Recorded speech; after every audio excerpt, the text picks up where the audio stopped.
3, 2, 1, top générique. Elevation to new heights, elevation to new heights, elevation to new heights, elevation to new heights.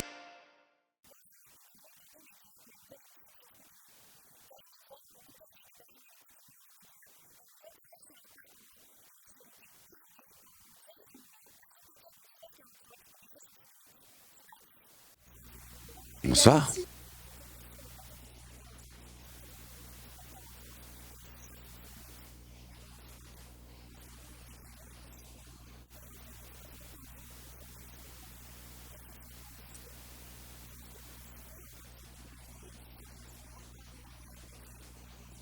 Effectivement, oui, ce sont deux modes d'écriture radicalement différents qui n'ont rien à voir. Et le journalisme est un sport collectif et l'écriture est un sport individuel qui ne réclame absolument pas les mêmes compétences et qui ne joue absolument pas sur les mêmes ressorts. Reste que le réel, évidemment, de l'actualité peut parfois servir à la fiction, quoique je ne fais que très rarement référence au réel dans la fiction.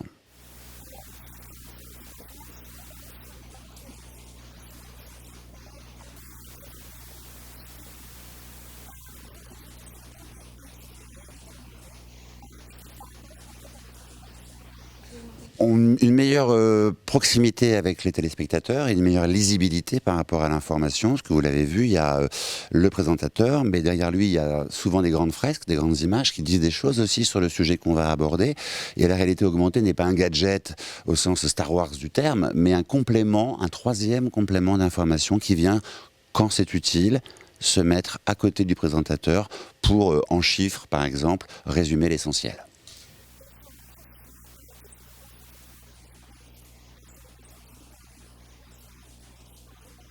La personne à qui on s'adresse, c'est les gens qui nous regardent. Donc on est au service et de la rédaction pour qui on travaille, mais aussi par rapport aux téléspectateurs. Donc ils ont des questions, on est là pour servir de courroie de transmission de ces questions. Le pouvoir du journalisme, il est inexistant en tant que tel. Il est intéressant quand il a le pouvoir de formuler de bonnes questions pour avoir de vraies réponses.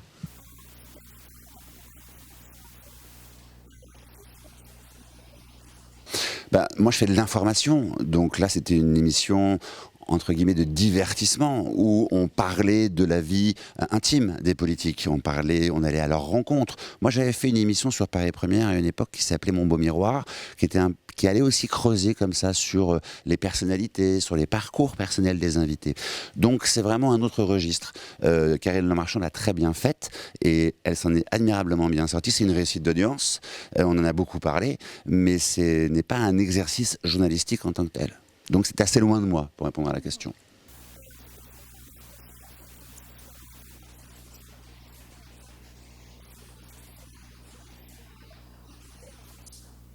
Non, on n'est pas aux États-Unis. Il n'y a pas vraiment d'émissions aujourd'hui de télé-réalité qui permettent à un industriel surpuissant de devenir un jour président de la République.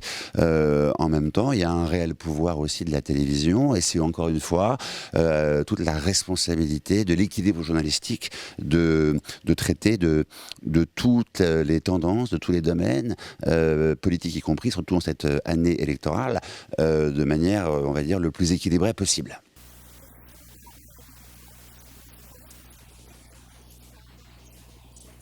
Ben, elle est à la fois très importante, mais c'est pas eux qui se présentent à l'élection présidentielle. Donc, ils ont un devoir d'informer, un devoir d'éclairer.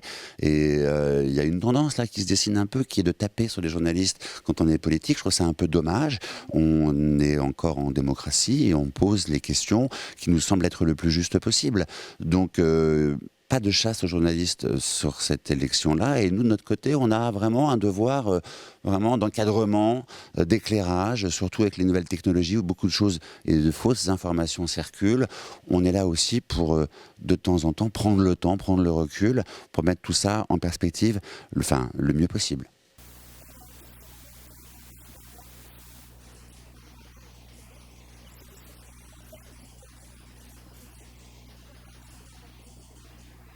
C'est avec les interviews dont on parlait dernière, j'en ai fait à peu près 1200 de mémoire, un truc comme ça a duré quand même 4-5 ans, c'est une partie de ma vie qui est loin derrière.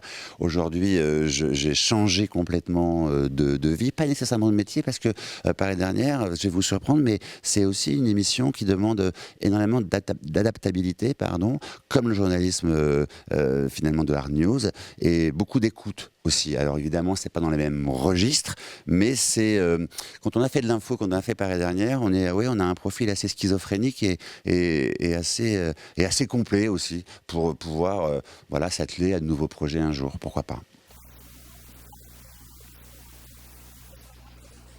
Eh bien, merci beaucoup de m'avoir reçu et longue vie à votre Web TV de Sciences Po. Elevation to new heights. Elevation to new heights.